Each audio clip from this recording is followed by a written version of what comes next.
Ақтау, бірақ батыс Қазақстан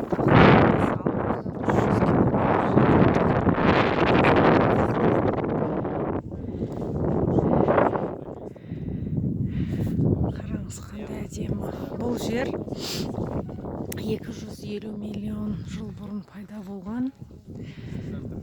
Яғни ежелгі теңіз Тетистің түбі екен.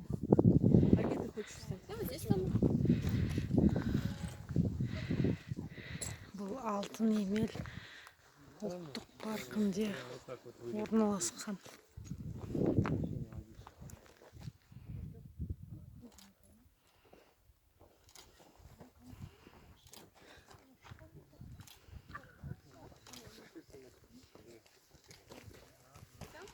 Бәріміз фотоға түсіп отырмыз.